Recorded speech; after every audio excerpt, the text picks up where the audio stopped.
उनके स्वागत के लिए शाकाहारी भोजन हर तरह का बनवा कर रखेंगे और पूरी गर्मजोशी के साथ मेहमान नवाजी करेंगे। अस्सलाम वालेकुम एवरीवन, कैसे हैं आप लोग? अल्हम्दुलिल्लाह मैं ठीक और उम्मीद करती हूँ कि आप लोग खैरियत से होंगे। मैं शमनाज फ्रॉम मुंबई। अभी जो आपने छोटी सी क्लिप देखी, ये सुनकर और अगर ये पूरी वीडियो देखेंगे तो आप भी हैरान हो जाएंगे, क्योंकि ये यतीन अरसिंहानंद वो इंसान है जो आए दिन सोशल मीडिया पर हमारे नबी पाक सल्लल्लाहु अलैहि वसल्लम की शान में गुस्ताखी करते रहते हैं और मुसलमानों का ये कट्टर दुश्मन और मुसलमानों के खिलाफ बोलने में ये कोई भी कसर नहीं छोड़ते। लेकिन कुछ दिनों से इसकी वीडियो सोशल मीडिया पर वायरल हो गई है। जब इसके अल्फाज, इसके स्पीच, इसकी वीडियो मैंने देखी तो मैं भी हैरान रह गई कि इतनी तब्दीली कैसे। 100 चूहे खा के बिल्ली चली हज को, ये कहावत इस पर पूरी तरह से बैठ रही है। क्योंकि अब देख रही हूँ इसकी वीडियोस जो आ रही है ये इस्लाम के रिलेटेड आ रही है। कह रहे मैं इस्लाम मजहब को मानता हूँ और ये मोदी जी के खिलाफ और योगी आदित्यनाथ के खिलाफ जहर उगल रहा है। जी हाँ, एक हिंदू होकर हिंदू के खिलाफ जहर उगल रहा है और इस्लाम मजहब को अच्छा बता रहा है। और यहाँ तक के जो हिंदुस्तान के बड़े बड़े मौलाना हैं, यहाँ तक के जो असद ओवैसी साहब हैं, मुफ्ती सलमान अजरीज है और भी मौलाना मदनी हैं और बहुत सारे जो जाने माने मौलाना हैं, उन सबको अपने घर दावत पे बुला रहा है। जी हाँ, और ये भी कह रहा है कि मैं तो एक साधु हूँ, मैं तो एक शाकाहारी हूँ, लेकिन अगर ये तमाम लोग जो मौलाना है मेरे घर अगर दावत पे आएंगे तो मैं इनको जो भी इंतजाम होता है मांसाहारी जो भी खाएंगे ये मैं इनका फुल अच्छे से स्वागत करूंगा और एक मेहमान नवाजी करूंगा। इस तरह की तब्दीली, कुछ बातें ये जो है ना वीडियो हजम नहीं हो रही। क्या इसमें कोई साजिश है, कोई राजनीति है, फिर कोई इनके माइंड वॉश हो रहा है, कुछ चल रहा है इनके दिमाग में? तो पहले मैं आपको इनकी ये जो स्पीच है, ये वीडियो देख रहे हो कि देखिए किस तरह से ये दावत दे रहे हैं और किस तरह से इस्तकबाल में लगे रहे। इस्लाम मजहब के बारे में क्या जानते हैं खुद लोगों को बता रहे। तो पहले आप ये वीडियो देखिए। भगवान महादेव शिव और जगत जननी माँ जगदम्बा के चरणों में नमन करते हुए शिव शक्तिधाम दासना से मैं श्री पंचदश नाम जूना अखाड़े का महामंडलेश्वर यतीन अरसिंहानंद गिरी अपनी माँ के चरणों में बैठकर पूरी दुनिया को एक संदेश देना चाहता हूँ। लगभग 27-28 साल हो गए मैं लगातार इस्लाम और इस्लाम के इतिहास को पढ़ रहा हूँ। मैंने जितना इस्लाम के इतिहास को पढ़ा है, जितना जाना है, मुझे लगता है कि इस्लाम दुनिया में हर मानव का दुश्मन है, हर मानव का शत्रु है। और ये मैं कोई अपने बात से नहीं कह रहा हूँ, ये इस्लाम की किताबों में जो लिखा हुआ है मैं उसके आधार पर कह रहा हूँ। लेकिन बहुत सारे लोग, विशेष रूप से मुस्लिम मौलाना, मुझ पर ये आरोप लगाते हैं कि मैं गलत बयानी कर रहा हूं। आइए हम सब बैठकर इस समस्या को सुलझाते हैं। मैं इस्लाम के धर्म गुरुओं को जो भारत में रहते हैं, जिसमें मौलाना महमूद मदनी, मौलाना अरशद मदनी, तौकीर रजा जैसे मौलाना हैं, उन्हें निमंत्रण देता हूं कि 6 मई 2025 को वो शिव शक्तिधाम दासना में आए। हम लोग मांसाहार नहीं करते, लेकिन उनके स्वागत के लिए शाकाहारी भोजन हर तरह का बनवा कर रखेंगे और पूरी गर्मजोशी के साथ मेहमान नवाजी करेंगे उनकी। आइए इस समस्या को बैठकर सुलझाते हैं।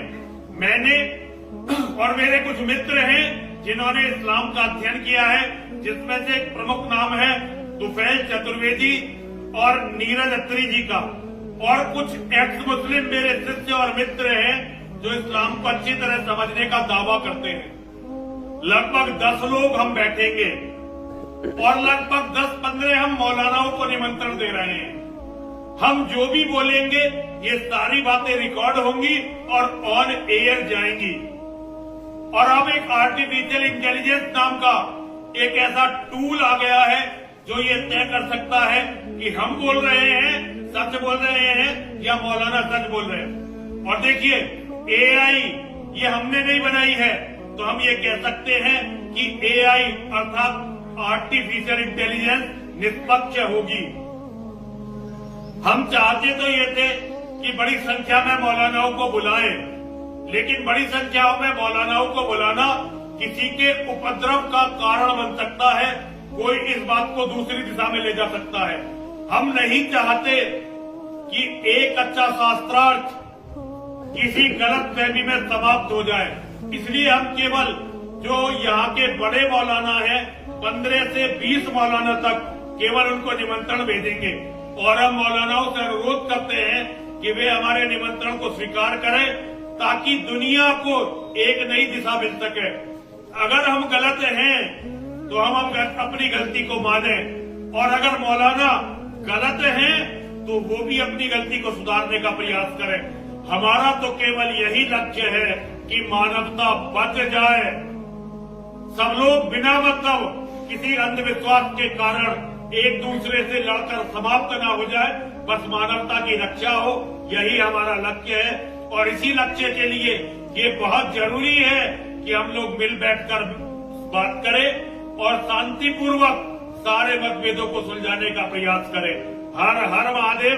तो हिंदुओं याद रखना 6 मई वीडियो आपने देखा, पूरी स्पीच आपने यति नरसिंहानंद की सुनी। ये मानव इंसानियत की बातें कर रहे हैं और बैठकर बातों को सुलह करने की बातें कर रहे हैं। ये इस तरह की बातें इनके मुंह से कुछ हजम नहीं हो रही है। लेकिन अच्छी बात है अगर इसने इस्लाम को पढ़ा है और ये कह रहे हैं मैंने बहुत पढ़ा है, अगर ये इस्लाम को पढ़े हैं तो अब तक इस तरह की बातें नहीं करते। और अगर इसने पढ़ा है तो ये भी जानते होंगे कि हमारा मजहब सबसे ज्यादा इंसानियत पर फोर्स देता है। और इसने अगर पढ़ा होगा तो ये जो अब तक हमारे नबी पाक सल्लल्लाहु अलैहि वसल्लम के रिलेटेड जो जहर उगल रहा था वो ना उगलता। और इसने अगर इस्लाम मजहब को पढ़ा होगा, अगर हकीकत में पढ़ा है तो ये जानता है कि जानते होंगे कि हमारे नबी पाक सल्लल्लाहु अलैहि वसल्लम की जिंदगी किस तरह की थी। उन्होंने किस तरह से मोहब्बत में जिंदगी गुजारी और किस तरह से सब्र के साथ जिंदगी गुजारा, कि किस तरह से दूसरे धर्म के लोगों को भी कभी तकलीफ ना पहुंचाई। मदीना में एक बूढ़ी औरत हमारे नबी पाक सल्लल्लाहु अलैहि वसल्लम के सर पे कचरा डालती थी, लेकिन जब वो बीमार पड़ गई, जब हमारे नबी के सर पे कचरा गिरना बंद हो गया तो हमारे नबी उनको पूछने के लिए कि उनकी हालात कैसी है, वो बीमार है या कैसे, उनकी खबर लेने के लिए उनके घर पे पहुंच गए और हमेशा तकलीफ देने वालों को भी माफ करते रहे। उनके दरवाजे पर कोई आ जाता तो वो उनसे धर्म नहीं पूछते, बस इंसानियत को देखते। ये हमारे नबी पाक सल्लल्लाहु अलैहि वसल्लम की जिंदगी है और वो आप सल्लल्लाहु अलैहि वसल्लम ने अपनी उम्मतों से भी यही उम्मीद की है कि वो भी इंसानियत को पहले फोर्स करे और अच्छाई करे, भलाई करे, बदजुबानी ना करे, किसी के साथ फ्रॉड ना करे, कोई धोखा ना करे और अपने मजहब से सच्ची मोहब्बत करे और दूसरे मजहब से या दूसरे मजहब के लोगों से नफरत ना करे। इतनी तमाम जो बातें हैं ये हमारे नबी पाक सल्लल्लाहु अलैहि वसल्लम से जुड़ी हुई है और जो हकीकत में जिसने इस्लाम को पढ़ा है, कुरान को पढ़ा है और नबी पाक सल्लल्लाहु अलैहि वसल्लम की जिंदगी को अच्छे से पढ़ा है, हकीकत में वो सच्चा मुसलमान है और कभी वो किसी को धोखा नहीं दे सकता और कभी किसी के साथ फ्रॉड नहीं कर सकता। तो ये हमारे नबी की जिंदगी थी। और आपको क्या लगता है ये जो यति नरसिंहानंद जो सबको दावत दे रहे हैं, क्या इसमें कोई चाल है? क्या फिर ये कोई राजनीतिक कोई जाल बिछा रहा है या हकीकत में इसे हिदायत मिल गई है या हकीकत में इसने इस्लाम मजहब को पढ़ लिया है तो इसके अंदर इंसानियत जाग उठी है? आपके क्या कहना है? कमेंट में अपने राय का इजहार जरूर कीजिएगा। मिलते हैं नेक्स्ट वीडियो में, जब तक के लिए अल्लाह हाफिज।